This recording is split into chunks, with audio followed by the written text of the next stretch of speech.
Hey guys, what's up? Doing a little bit of work on my Mosin. I thought I'd just let you guys watch along here. I'm trying to smooth up the action a little bit. It's starting to get a little choppy, and I'm really tired of having to slap the bolt like it was a red-headed stepchild. So I'm doing a little bit of polishing. This is the bolt face. I've got the extractor removed, and I've just been doing a little bit of resurfacing. Don't touch the actual bolt face, but I'm just kind of polishing this up around the edge, just to help make a more positive seat, to make it a little more easy for these rimmed shells to ride up into the position they need to ride to. So just got a Dremel loaded up with a little bit of polishing compound, running at low speeds.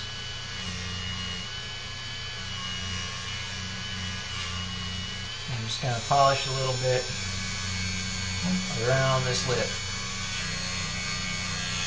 especially on the inside. Just try to get a nice smooth edge.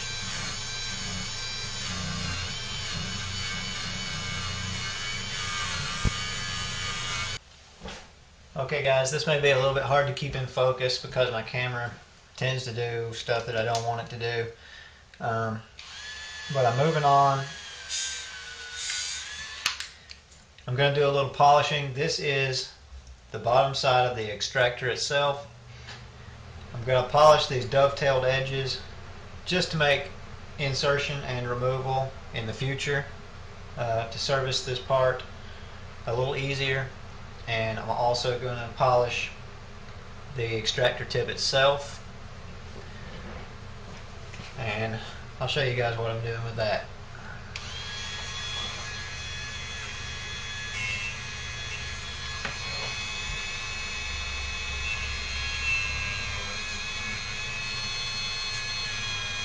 Now, prior to this step, I already wire brushed this a little bit with a wire brush wheel on this Dremel, just to take off any excess cosmoline that may have been on there, any slight surface rust, just to be sure and clean it up as well as I could. And then I'm taking this polishing wheel to make sure I've got a nice smooth edge. The slicker that is, the easier it's going to go in and out.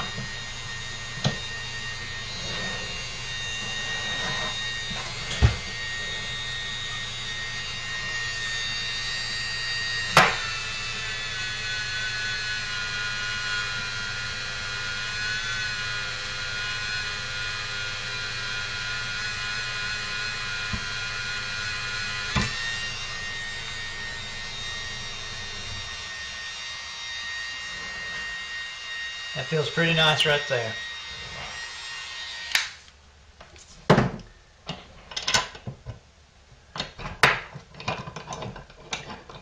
Okay, the next thing I want to do, first of all, I'm going to show you, I've done a little bit of tweaking on this extractor already today. I've been having a little bit of an issue of getting this thing to lap over the rims. Like I said, having to slap that thing, slap the bolt like crazy just to get it to chamber a shell.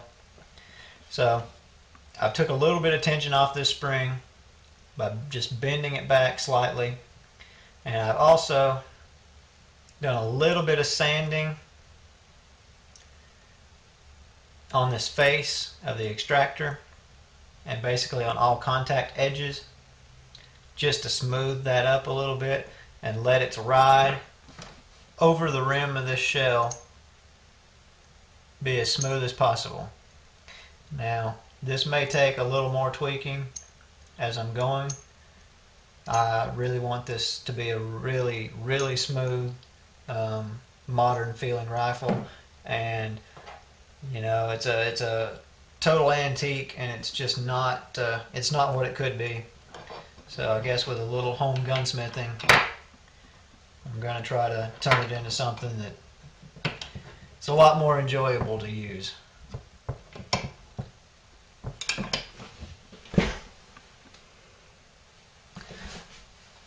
So I'm going to load this Dremel polisher back up, and I'm going to polish the heck out of the extractor tip.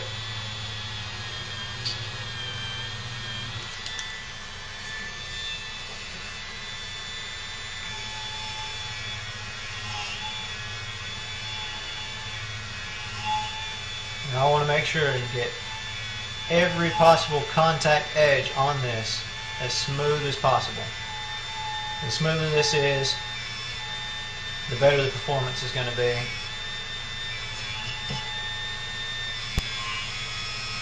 Alright, the next thing I'm working on tonight is my ejector spring. And as you can see, I've already been doing a little bit of filing and polishing on this. And I'm going to try to get just a finished edge, a finished polished edge on this. Once again, just trying to smooth up my action. I've had a few issues with my magazine feed springs. They're starting to weaken now after say 70 so years of service. And my ejector spring,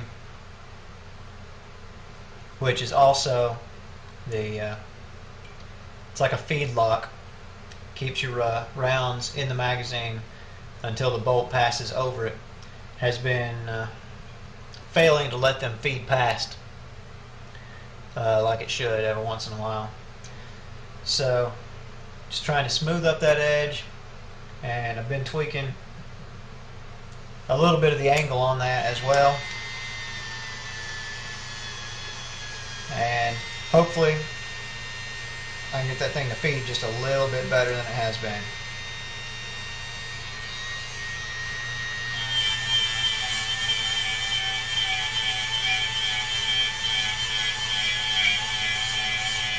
Okay guys, I'm going to show you how to reinstall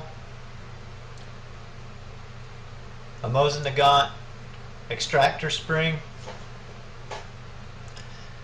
You can see here on the bolt face, this is the reverse side of the bolt face. The bolt face is actually down here.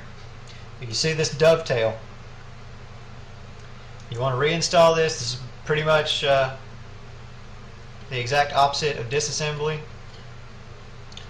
Just slide it down, line up your dovetails, and it shouldn't take much. You just gently tap.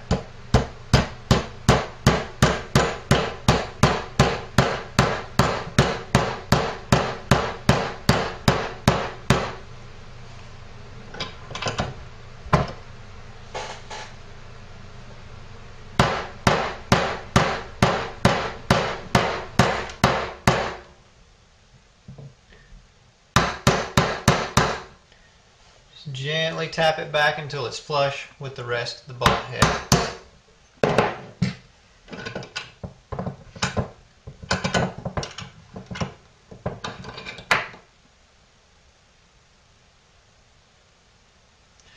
And I'm a lot more happy with the tension that's now on that spring.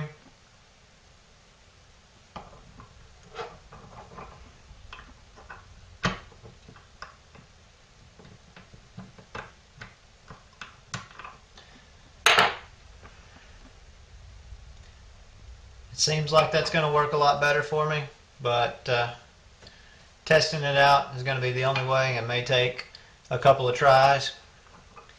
While I've got this here in my hand put together, if any of you guys need to know how to remove the extractor, it's basically just the opposite of what I just did. Place this in a vise or put it somewhere where you can at least hold it steady with that dovetail over an opening, and just gently tap. You might want to use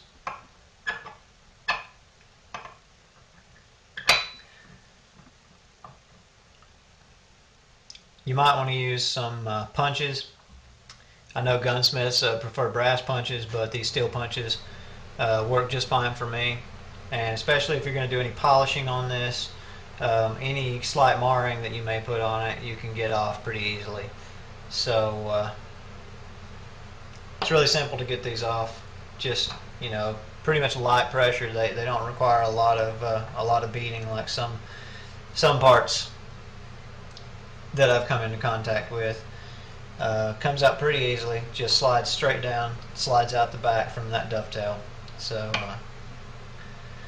I'm going to keep working on this, and I was just going to let you guys see what I was doing to it. Hey guys, I want to add a note to the end of this video that most of the problems I was experiencing, and I told you guys that my ejector spring was not working properly. Turns out that most of the problem I was experiencing was not coming from the springs itself. It was actually coming from this ATI stock. Right here, they didn't give enough clearance from the factory for my spring to actuate properly. Your mileage may vary, as Nothing Fancy says, but what I did, I took my Dremel and I attached a cutoff wheel, because this plastic is really, really hard. It took a lot of effort to eat into this plastic. But I just hollowed this out probably another extra 1/8 of an inch or so, and got a nice concave edge on the inside of that. So I believe now that I've got enough room for my springs to properly function and allow my rifle to cycle. I'm going to put this thing back together, and then I'm going to get back with you guys and let you know if this thing cycles properly or not.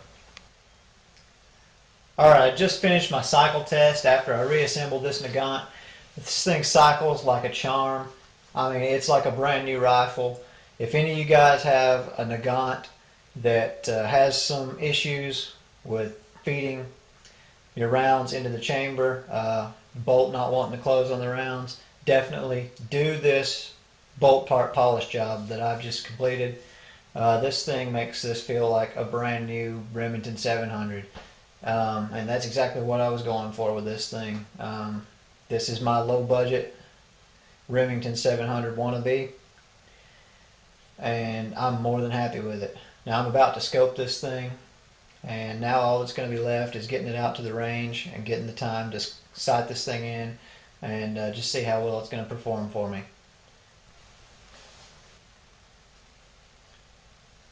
Okay guys, I got the scope mounted up, and I just wanted to let you see what it looked like. It's a Barska excavator. It's an 8 to 32 by 50 millimeter scope. Pretty decent long range scope.